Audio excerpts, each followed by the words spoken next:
Well, hello, and welcome back to Citizen Sleeper.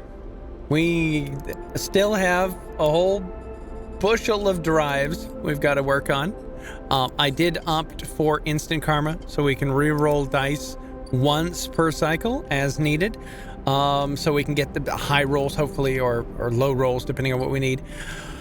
But we're kind of in the waiting game for this cycle, at least. So let's come on over here. We need spores.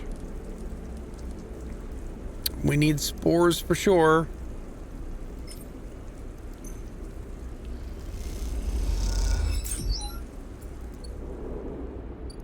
So we'll grab those two and slap them down here. We've got to get one more of those clubhead mushrooms growing. So we'll get that on the spin. 4 cycles from now, we'll be ready to go and finish that up, hopefully. And get some extra mushrooms. I come to realize this. They want us to bring extra mushrooms. They want us to bring 2 of these. We've got 1 already, but I'm guessing they're going to want more than that. So, yes. Late game play. So we might want to just... stock up on mushrooms before we dump into that. All right, I need more energy. I've got this cycle and next cycle before I lose my second die, and I hate running around with just 3 dice. That's just unacceptable. We got 1 more turn before Fang gets over here.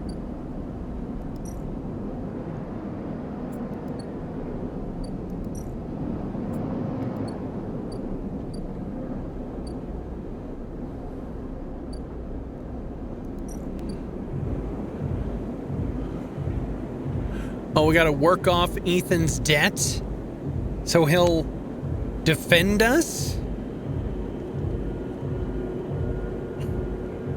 Working the door, taking deliveries, staff in the bar, front work at the compressors, a cocktail of shouted words, cocktails.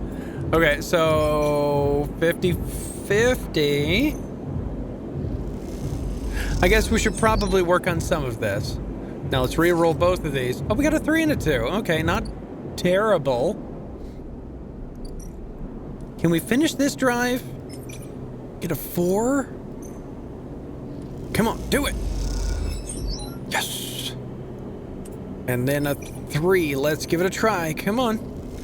Give me some more. Good news. Aw, boo. Well, I know a guy. It's good to have so much money. Just being able to, hey, you know what? Let's go out to eat. We've had a long day. Tomorrow, Fang will hopefully be back. And we can fix this up with this stupid tracker. All right, let's get.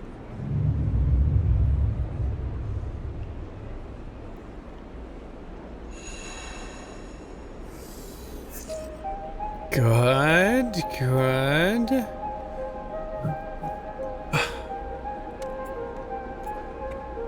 I wanted a bunch of garbage dice. Thank you, game. Glad you listened to me. You absolute numpty. Okay. Fine. Actually, that might be good. Let's go over to Fang. If he's got data that needs hacking.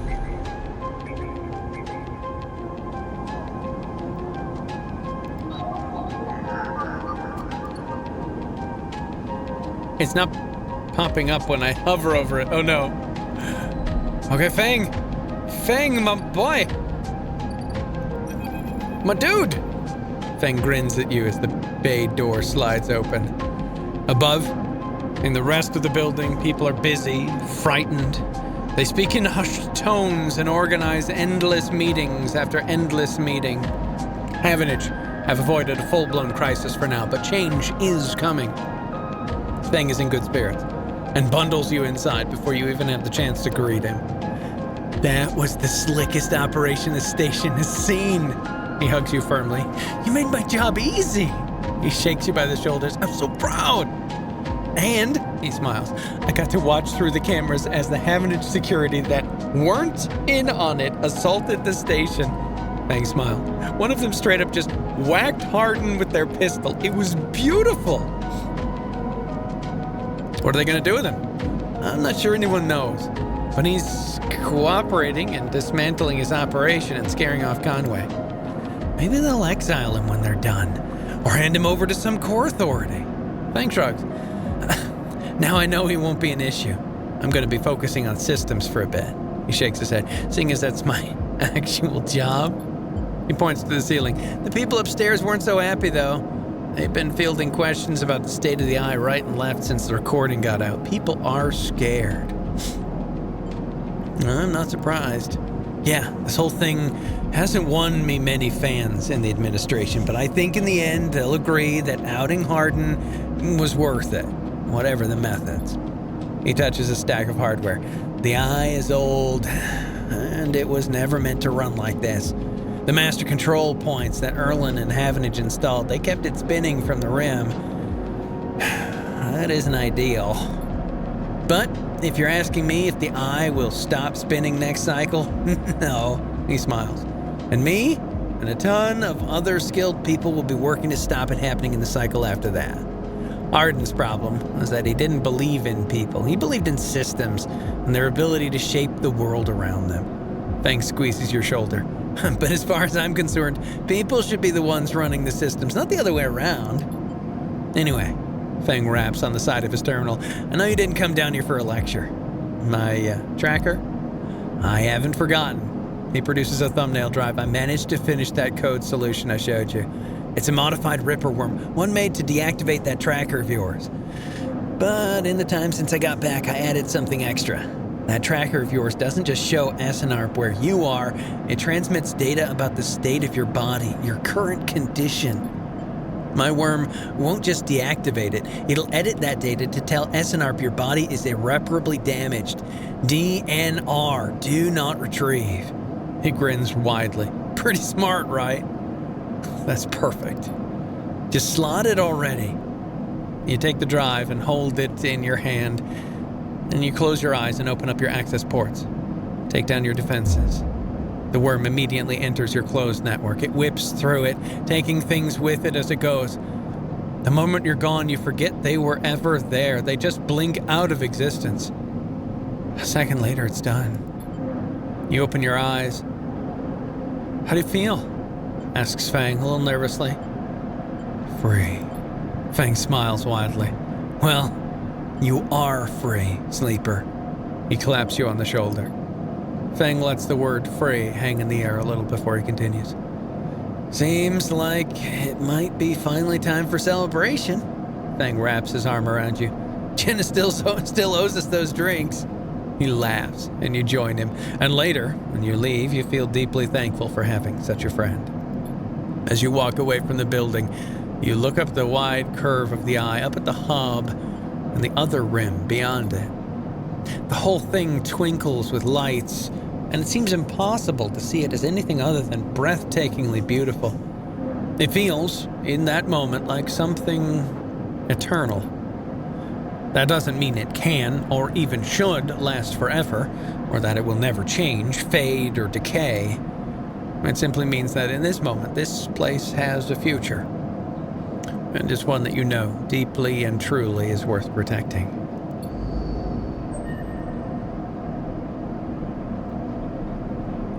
Okay, we got the tracker gone. Fantastic. Oh, Ethan, the cynical bounty hunter, what's he doing? The compressor is almost empty when you enter. A couple of scattered patrons in the booths and a lone bartender. The bartender recognizes you immediately when you arrive and nods, and you return the greeting. You know already that you won't find Ethan here, but you had to be sure. With your tracker reporting you dead, he wouldn't have stuck around. You look at the empty stool, his empty stool, and you smile. You can imagine him on it when his slate chirps, letting him know that the target he was tracking is dead. You can imagine the screaming and the swearing, too. Is that all you were to Ethan, another target? Or was there something else going on? It seems like a foolish question to ask now when he's fled the station, but it bothers you anyway. You take one last look and walk out. You doubt you'll ever come back to this place or the memories it holds. You walk back out into the lights of the bright market and allow yourself a smile. So this is what Fang meant when he said you were free. You could get used to this. Still have somebody tracking me. Or at least somebody who's... Nope, he's gone. It's gone. Ha ha ha! He's gone! Nice! I mean, I've got 1 upgrade point. I need at least 2 to do something. I'm probably going to wait until I get 3 and get this one upgraded. Huh, but what to do now? I've got to wait for this to finish. I suppose I should use more of them over here to grab some more grove spores. So let's re-roll. There we go. That's what I like to see. Let's grab some more spores. We'll need those once the other one finishes. And then let's go work on getting our little hidey hole here all patched up. As much as possible. Oh boy. Come on. There it is. Another upgrade complete. Feed a stray? Well, shut up. Yes, we're gonna feed a stray. The stray is fed. And then I think maybe for our last die, we try doing some sunbathing, see what happens. Oh, we got lucky. That's what happens. Okay. Hold on, let's see what happens with the stray. The stray hops onto the work surface and looks out of the unit's small window. It doesn't acknowledge your presence, it just sits there, beside the tray of crumbled crackers staring out at the low end. What is this cat's story? Are there more on this station? You haven't seen another in the low end, but in this vast megastructure, that means little. There could be a whole colony of cats like this one down in the Warrens. You look at its sleek dark fur and sharp eyes, it doesn't look ragged, it looks at home. In fact, its presence in the unit makes you wonder if this is the stray's apartment, which you're squatting in. Watch the stray. Though the stray is looking out at the station, you feel its attention on you, waiting for you to spring your trap. You remain relaxed and watch as something flickers in its eyes, perhaps the reflection of a passing ship. The stray settles a little and starts eating, picking at the broken crackers. You don't remember ever having been this close to an animal.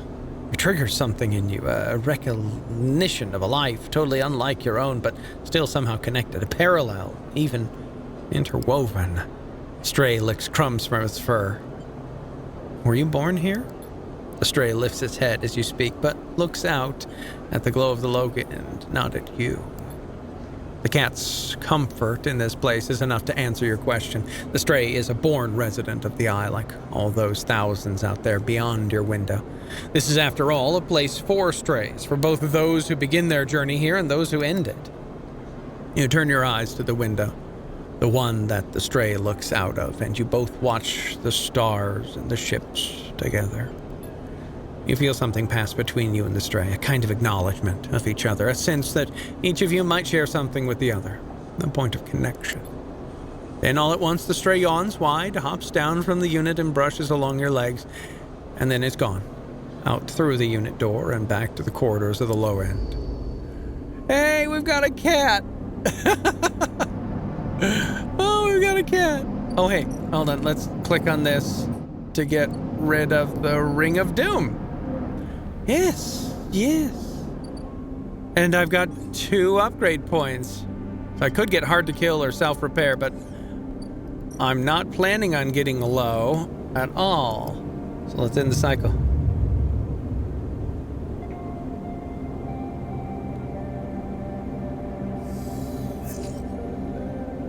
Oh, I forgot to inject the stabilizer. Boo. Well, I mean, I don't really have plans for these dice, so I suppose it's okay.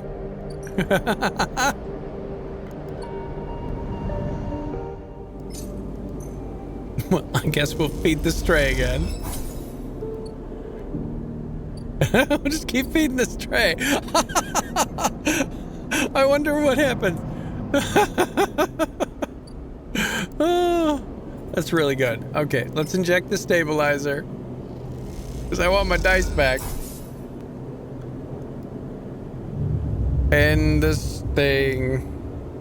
Well, hello, and welcome back to Citizen Sleeper here on the BackLog. We are on, well, what is this, cycle 41, thereabouts. We are about to finish this, and hopefully that'll get us at least one Matsuke cap and at least one more club head. But that'll be next turn. We've got a bunch of 4s here and nothing really to do with them. I mean, if you look at our drives, we've actually wrapped up a bunch of these. We might go work for Rabia. I don't think we're going to win a side rail ticket, though that might be cool. This and this and this are all bound up right here. And this we probably could do, but I think we're going to wait on that just for right now. So I think what we're going to do is we're going to come over here. And I think we're going to work for Rabia and see if that opens up anything. Let's see here. This will get us a bunch of energy. This will get us scrap components.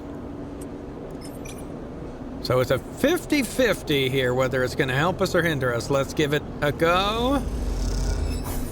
Yes. Yatagun Insider gave us an energy.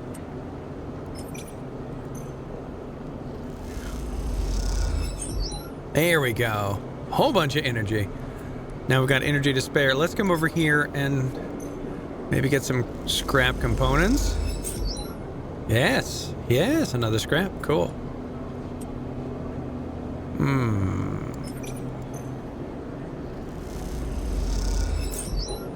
Oh, there we go. And an energy because it's an engage. Yeah, okay. That makes sense. We're full of energy. Let's re-roll this one. It's... Oh, I don't like you either. All right. We are almost halfway there. Is there anything in the data sphere that we can grab? We've got one Yatagun. We could grab another Yatagun.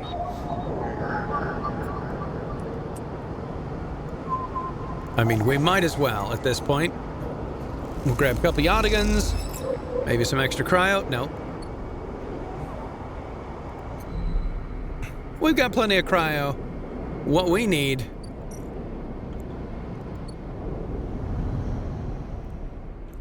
is these mushrooms to finish growing. So, let's sleep on it.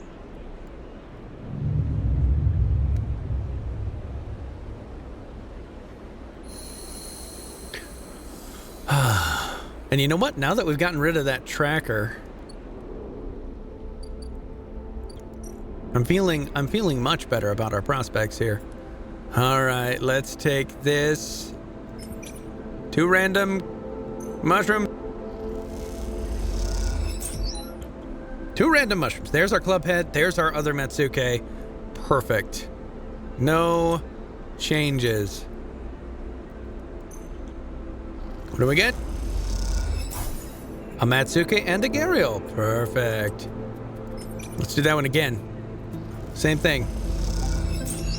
Oh, the Matsuke is just running rampant. And then, since we're here, let's drop in our funguses.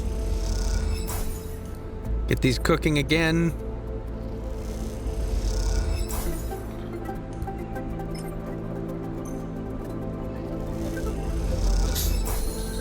Yes, yes. Okay, we'll get that on the burn, but we gotta come over here and finish this up. And maybe we'll find a place to put this seed. Maybe she'll let us plant in the lab. Rico! Rico's at her bench, running small vials of some liquid through an old chemical analysis machine. The whirring of the spinning drum fills the lab with white noise, and you aren't sure if she notices you approach. Sleeper, it's good to see you. She looks up, smiling. This little project of ours has been keeping me awake the last few cycles, but right now, well, I think I have something. You should rest. I know my limits, she laughs to herself. I just don't like paying attention to them. The drum finishes spinning, and Rico lifts a vial from it, holding it up to the light. This is something I extracted from those club heads you've been bringing me.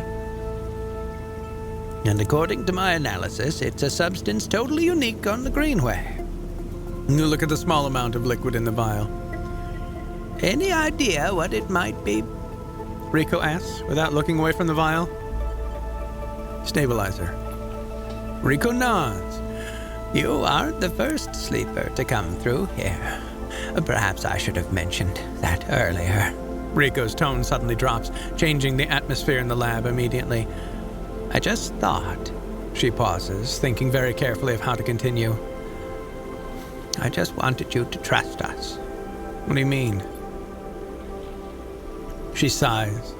They came through a fair few cycles ago. We found them wandering in the broken section near the gap.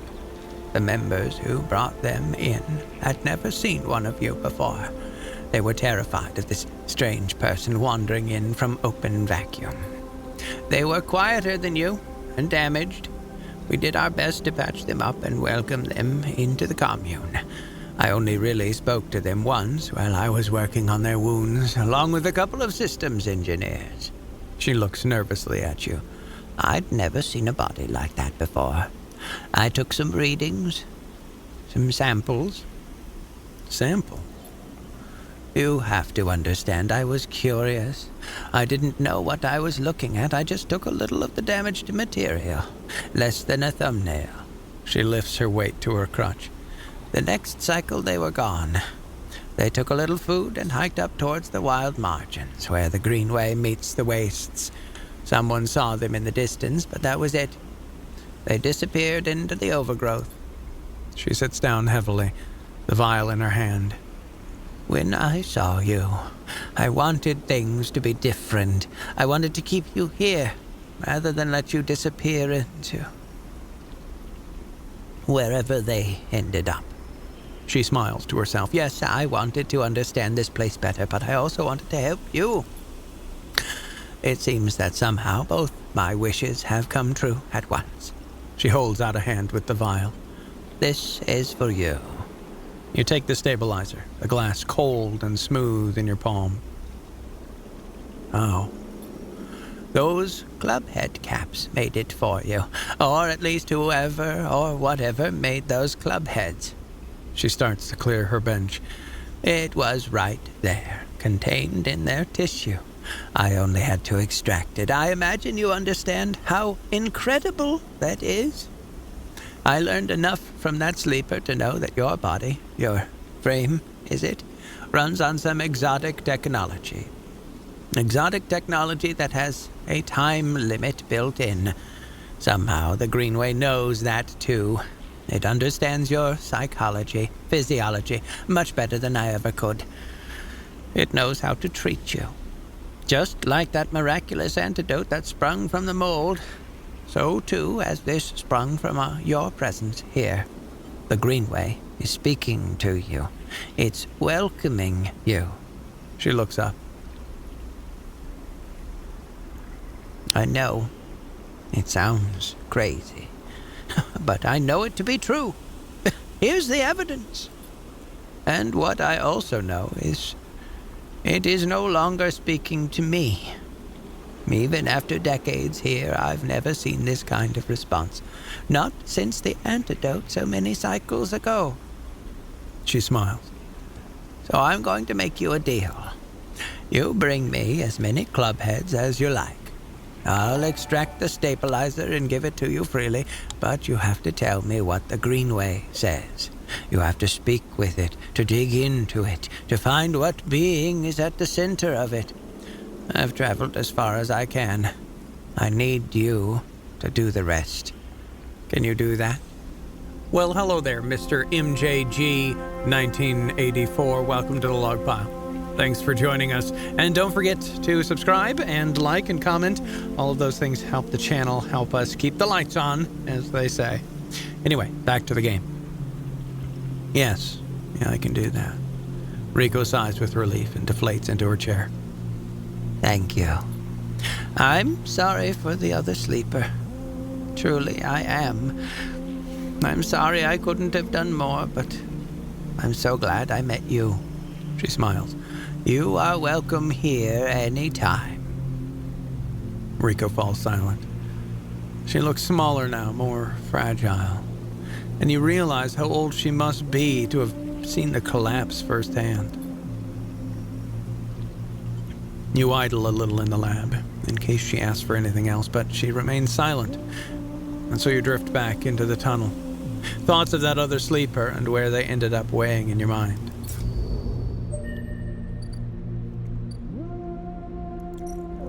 Aha! A place to plant a seed. Oh, did that finish the thing? No. Oh, we've got to wait, was it 6? 8? 8 cycles, everyone. Oh, no. But hey, we only need 2 club heads now to get another vial of stabilizer. Oh, that's great. This game just keeps giving. It's so good. I've got 3. Okay, do we want intuit, engage, or interface? I think we want interface.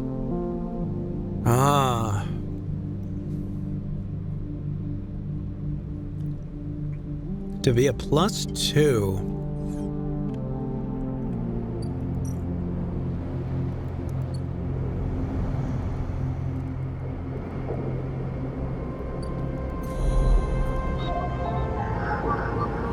Yeah, it's because it's interface to do these here. So yeah, that's what we want.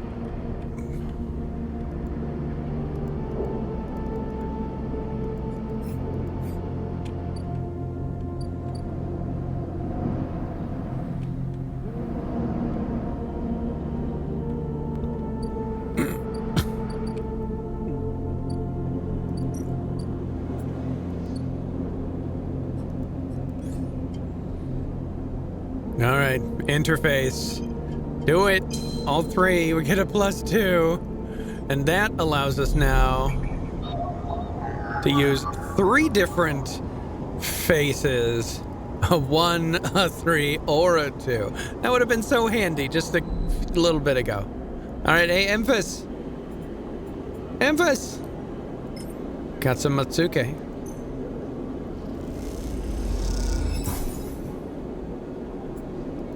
What do you think, buddy? Oh, he's got to cook them. All right, they've got to dry, apparently. So I've got a 3 and a 1. Let's re-roll those and hopefully... Oh, 5 and a 4? That's perfect. Rabaya!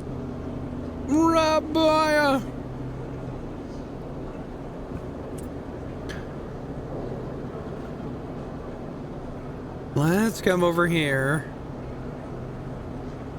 Oh, wait, no. Since this is guaranteed, let's come over here. We'll go to scrap component. Good. And since this is a bit risky, we'll only risk an energy on it. But we got an energy. Okay, good. Now we've got a couple of... Oh, wait, what? As you say your goodbyes to the other enforcers and walk back through the low end, chirping catches your attention. In a quiet corridor away from the main thoroughfare, someone has stuck a small recorder to the wall with suit sealant tape. Written across the fluorescent tape is one word: sleeper. You peel it away from the wall, and as you do, it triggers some kind of improvised trip switch. Sleeper. Sabine's voice crackles through. I've seen you with Yatagan members. Are they holding you captive now too? A high whine. I'm sorry if I've dragged you into this. Do not trust them. Something is happening within the gang, some kind of power struggle. You covered the speaker a little, their voice too loud in the quiet corridor. I'll come soon. Thanks to your efforts, I've located most of their properties. At the right time. A pause. I will see you soon. Don't give up. Remember our deal. The recording cuts out. You stare at the recorder, processing what you've just heard. Hearing Sabine's voice again opens up something inside of you. An SNARP employee. Do they know that I know? You struggle with a mix of concern and distrust. You throw the recorder into a nearby waste chute as you leave the corridor, still unsure who to trust, and head quietly out of the low end. Yeah, I don't even know. I don't even know whether to trust them or not, or whether just to keep going, working with Rabaya. Or I suppose I could put all of my efforts into helping to assemble the, systems fittings. Oh, I got a +2 for that. I could get myself a side reel ticket. I don't know. Let's take a nap. Oh, yeah, and feed the stray.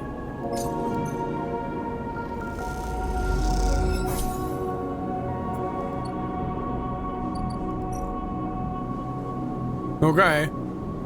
We're just gonna keep feeding the stray. Let's go.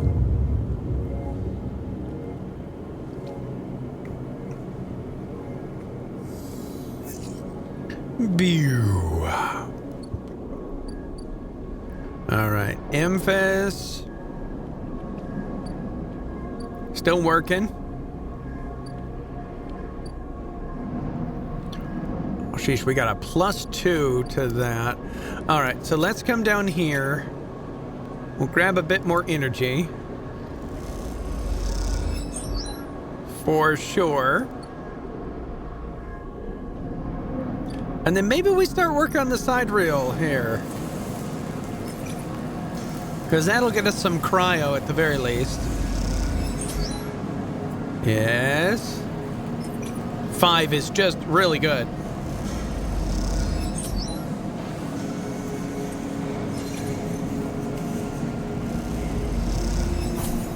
Okay, and then we reroll. It's still a 1. This is stupid. Still a 1. Okay. Fine, we'll leave. I mean, we're full up on energy. We've got lots of money.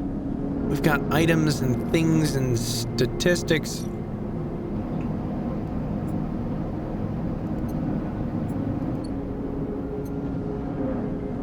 I've got a bunch of data on Yatagan, so if they turn on me, that's not a very smart action of them. Let's go get some more Yatagan data.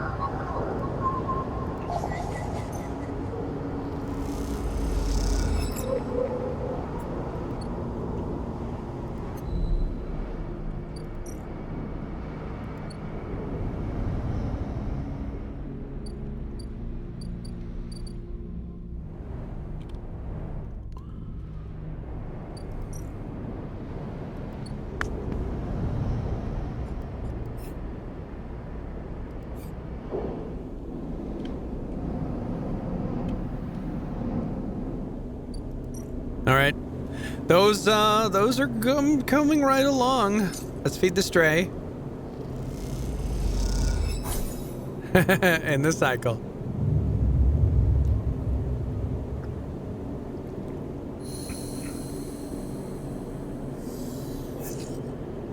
Oh, real crummy dice.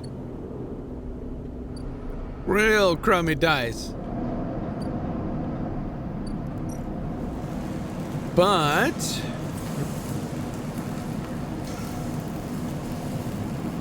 we can finish this right here. For sure.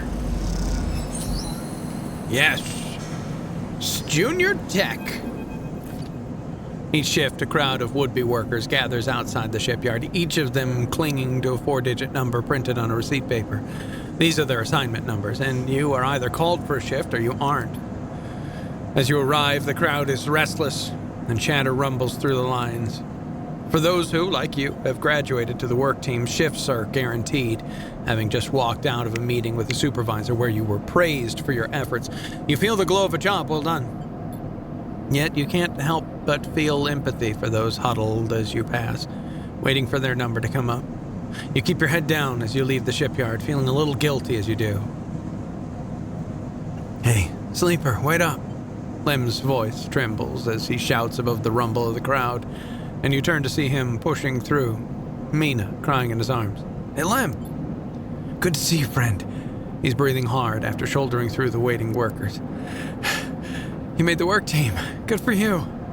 He tries to catch his breath, stroking Mina's hair as he does. "Shh, baby. Give me a second here."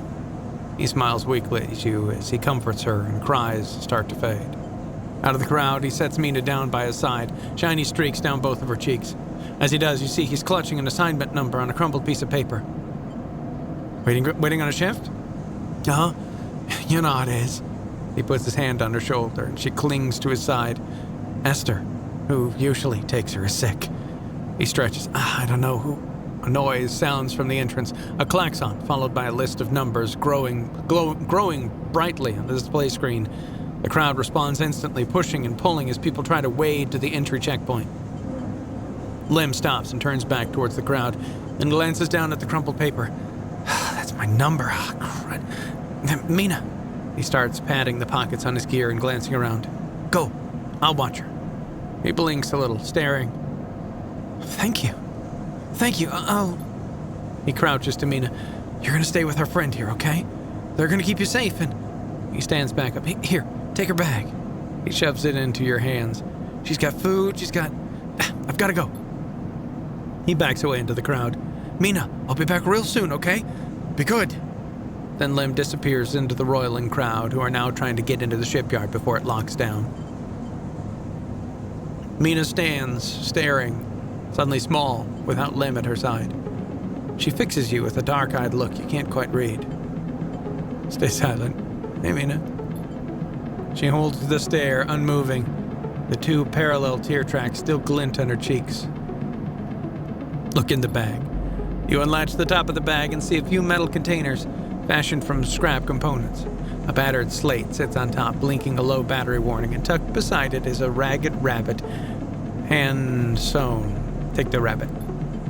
You pull the rabbit out of the bag, its long limbs waggling as you do. Mina goes to jump and grab it, but holds herself back. She stands and hugs herself, eyes on the rabbit. "What's their name?" "Give her the rabbit." What's their name?" Mina turns away and looks at the entrance to the shipyard. This isn't going well. "Give her the rabbit." You hold the rabbit out and Mina snatches it from your hand. She hugs it tightly without looking away from you. "Bun Bun," she says, staring you down, ferocious despite her size. "Hi, Bun Bun." You move a little closer as you speak, closing the gap. "He doesn't speak," she says. She looks at you suspiciously, but her face softens a little. She waggles Bun Bun in front of you and then walks up to your arm and onto your shoulder where he sits. She pokes your arm a couple of times. "Are you really a robot?" Sort of. "Yeah," she thinks. "Me too." Mina has more questions, lots of questions. Questions about how you breathe or if you rust. But before long, you're talking about rabbits and what Esther, the lady who usually takes her, smells like, and whether or not fairies live in the eye's heating pipes. You pass the time like this, sitting side by side on the floor of the walkway as others pass by. Sometimes talking, sometimes drawing on the slate, sometimes playing with Bun Bun, the rabbit. And this is how Lim finds you. Just as both of you are starting to yawn, he's dirty and tired, but Mina leaps up to his legs and into his arms as he stumbles backwards. "You two got on, okay?" he asks, trying to keep Mina from climbing onto his shoulders. "More than okay." Mina shoots you a smile from Lim's arms, her suspicion gone. Well. Looks like Mina can be nice." He pokes her in the ribs, and she squeals in delight. "Thank you, friend. I mean it." He gives you a warm, wide smile. I owe you. Look, he glances around. It seems like Esther, the lady who usually watches her, is going to be out for a spell. If you ever have some time, I'd really appreciate you coming down to our place in the low end. He grins sheepishly. If you have time. But now, I have to take this one to eat. He plays at biting Mina, and she giggles in response. See you, sleeper. He waves, and they stumble off down the corridor, drawing gazes from passing spacers as Mina's laughter echoes down the corridor in bright squeals. A new drive. Help Lem work. Yep, he'll need someone to watch Mina while he works on the construction crew. Oh, a side reel fit up. Oh, look at all of that needs to get done. That is crazy. Well, let's re-roll this and see what we get. Oh, a 6 and a 5.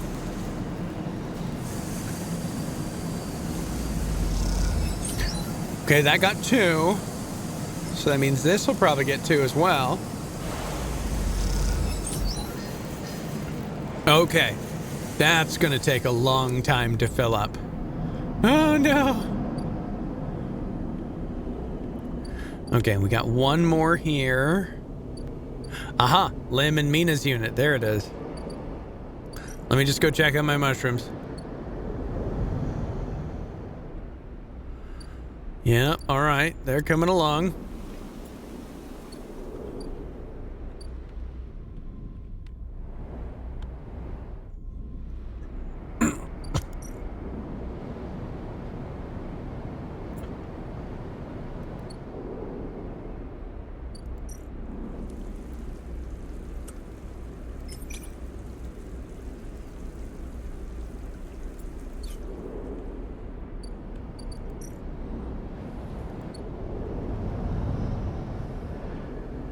All right, Lem. Mina. Babysit Mina. Lem can't work shifts in the shipyard unless someone watches Mina. You two seem to get along last time, and Lem is desperate. Unless Lem gets time in the shipyard, he won't qualify the servant. Watching Mina gives him that chance. Well, 2 is not great. But maybe I'll get lucky? Hey. Okay, good. And we got energy. Okay, that's great. Good trade. All right, let's go feed our cat.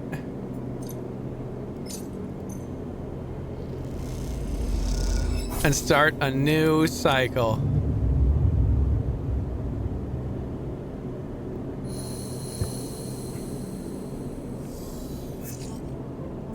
Okay, not perfect.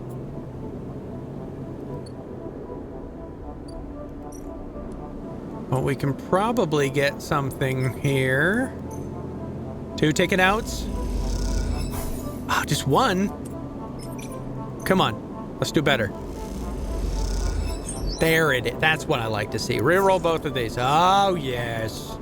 Let's get them a ticket out of here. Let's go. Yes! Ha-ha! She's asleep, whispers Lem, creeping back out of the unit's tiny bedroom, sliding the door shut as she does. You're perched at a thin bar in the main room, the slate in front of you still glowing with Mina and your drawings from a cycle spent together. There's a ring, the only world Mina has known, with stick figures standing along its edge. The tall one is you. Drink? Asked Lem, producing a worn-looking bottle of Geriol from under the bar, its contents glowing amber in the fluorescent light. Sure. No thanks. Let me pour it, at least. If you don't want it, I'll drink it later. He laughs and glugs a few fingers into a couple of metal tumblers, then sits down with you at your bar. Cheers, he offers, and you clink the metal containers together. You know, we actually have something to celebrate this time around. Lem gives you a sideways look. I made the assembly team on the side rail. He grins broadly. Clearly, he's been desperate to tell you all cycle. I knew it. Lem holds up his drink. You did get there first, friend. I'll give you that. He looks away. Seriously, though, couldn't have done it without you keeping an eye on little meanie back there. Lem shifts a little on his stool. He looks uncomfortable. How's our girl doing, Sleeper? I haven't seen much of her these past cycles. She misses her father. Doing great. A little tricky. Of course she is. He playfully squeezes your shoulder. She talks about you a lot, you know. Draws you. I'm glad she has a friend that isn't me. His eyes drift to the bedroom door. You okay? He nods. I can't take all the credit for Mina. She isn't actually mine. He gazes into the middle distance. I pulled her off a refugee shuttle out by one of Ember's moons. The colony was falling apart for decades after Solnheim collapsed, surviving on next to nothing. Eventually, some of the residents tried to make it for the eye on these decrepit old shuttles. He sloshes the drink around in his tumbler. They had no idea what they were doing. The one Mina was on decompressed halfway there. Everyone spaced. The only reason she made it was someone sealed her in a weapon locker. She was ice cold when I reached her purple lips. Oh, he shivers. Once I picked her up, I wouldn't let go. The medics treated her with me still clinging to her. He takes a drink. Still not sure why. He reaches over and refills his cup. We weren't exactly anybody's heroes, you understand. We were private military hired on by Conway to protect their claims in the collapse, but once I got Mina, that was it. I quit. Got us dumped here. You saved her. I'm gonna sound like an idiot now, but he sighs. She saved me. That's the truth of it. He looks around the decaying unit, its stained plastic plating and flickering lights. Me. I brought her to this. She was tiny. Too small to know what she lost, but I can't stop thinking about it. He rubs his eyes, dark with tiredness. What if our number doesn't come up in the draw, Sleeper? What then? The side rail will sail off without a thought, leaving us here. What kind of life is that for her? You'll make it. Sorry, I know you don't have it any better. He looks at his cup and pushes it away down the bar. This is a celebration, right? Both of us on the team now, both of us in with a chance. Together. That's right. We hold on together. Imagine all three of us riding the sidereal horizon out of here, to a new world. He looks into his glass for a moment. I think I drank this too fast. He laughs. Lim stands and starts to clear the glasses into the auto wash. I need some sleep, friend. See you around. All right, then. He catches your shoulder as you turn to leave. Thank you, Sleeper. I mean it, from both of us. He pats your shoulder and you slip out into the dark of the hallway with thoughts of little Mina in your mind. Yes, completed a drive. And an upgrade point. Very good. Very good. All right, we do have a 3 sitting around. Is that going to be enough to get us stuff here? It does say danger, but I'm not seeing what will happen if we fail. Okay, we got plus 1 side rail horizon. But why was it red?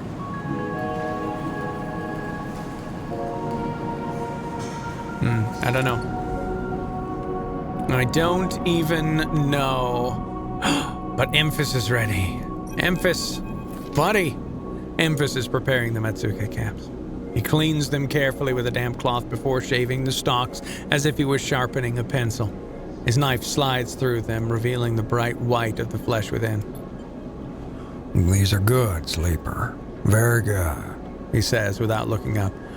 I bartered with Minji for some kelp, too, so we can brew the dashi. You know Minji? Emphas looks up from cutting with a smile. Everyone knows Minji. Emphas slides the sliced Matsuke mushrooms to one side and takes out a closed pan. He opens the lid and you see the green wafer of kelp sitting in a bath of water.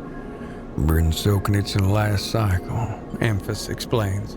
Should be good to warm now. He places the pan over the burner and turns it on low. We have some time now. He wipes his hand clean and throws the cloth over his shoulder.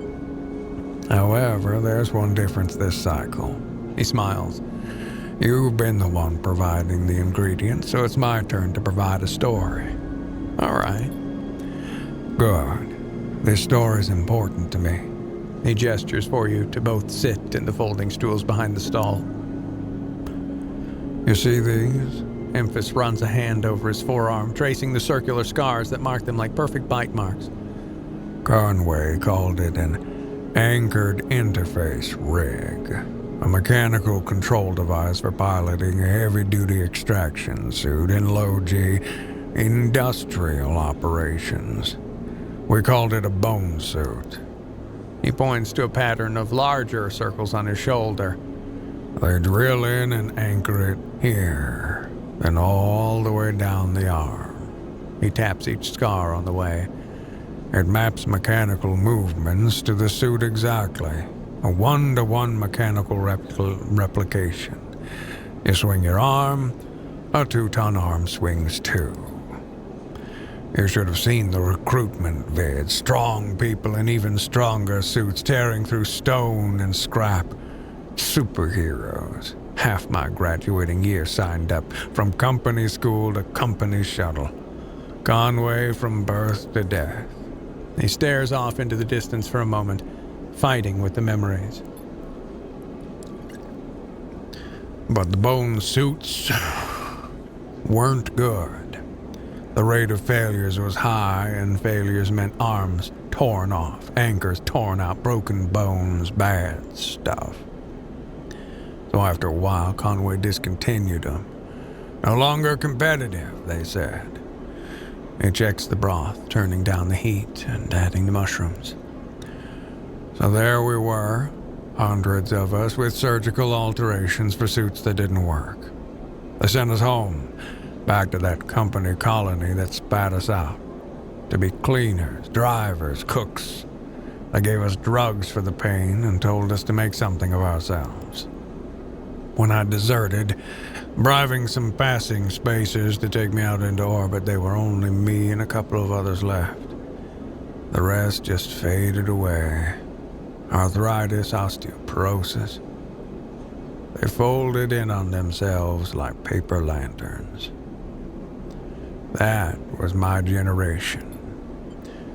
The anchor points still ache, still burn. He touches the scars. But what burns worse is the betrayal. I've been on the eye a long time, but that will never fade. Not that, and not the faces of my friends. Emphas reaches over and sprinkles a handful of leaves into the broth. It's ready. Thank you.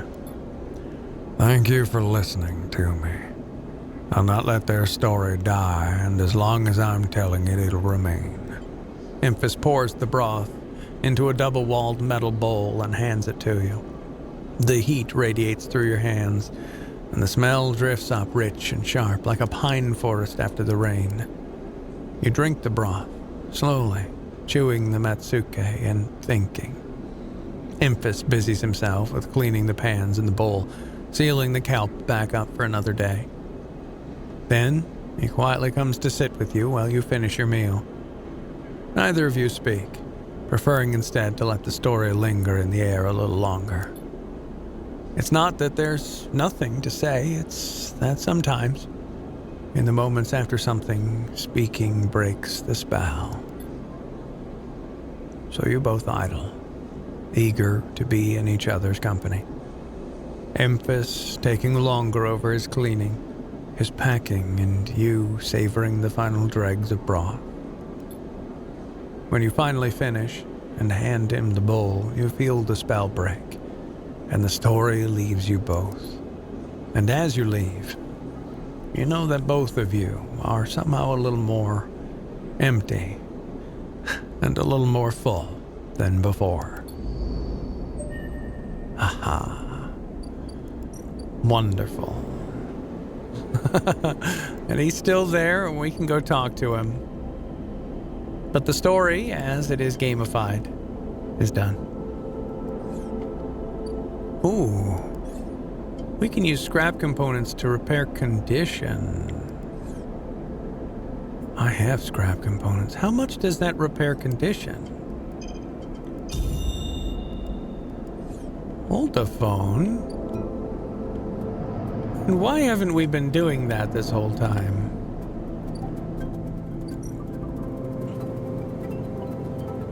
You can patch up your damaged body with scrap components. The result isn't pretty. How much does that... I'm gonna wait 2 more cycles. We'll lose 2 more condition, then I'll try to pop that. And see what happens, because if that repairs a little bit, and I get my dice back, that's amazing. Let's do that. Stray has been fed. How many times do we need to feed the stray before it stops being a stray anymore and we can just take care of it? I don't know.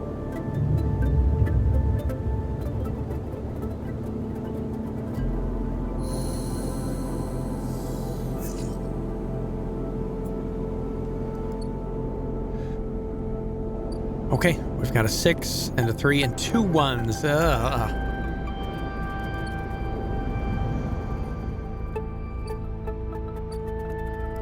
The aviary's done, so let's spend some of this. Harvesting some good stuff. Okay, we got 1 club head. Let's re-roll these. Oh, beautiful. Another club head and some Matsuke. And a whole pile of Matsuke. Perfect. And let's get rid of that. Thank you. What's the chances I can use this last die to get the spores I need? Come on. No. No bad. Yes. Oh, I only got 1 grove spore. I didn't know that was a possibility. Or at least I didn't remember it was a possibility. Okay.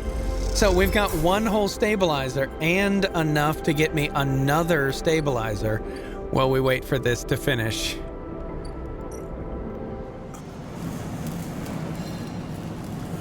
Oh, we have so much money. Okay, and then we need to check this and see how much we get healed from 1. Oh, so it's just 1. So we can eat 1 of those every day to keep ourselves full. Okay. All right. See how it is. Cool. All right. Okay. We are close. We are doing some stuff. We're going to try and win a side reel ticket. Might do some work for Rabba. Get that seed planted in the Greenway. And we're getting close to the end game here on the backlog. Thank y'all for joining me. We might finish up everything except for the flotilla aid next time when we come back here on the backlog. I'll play with you again later.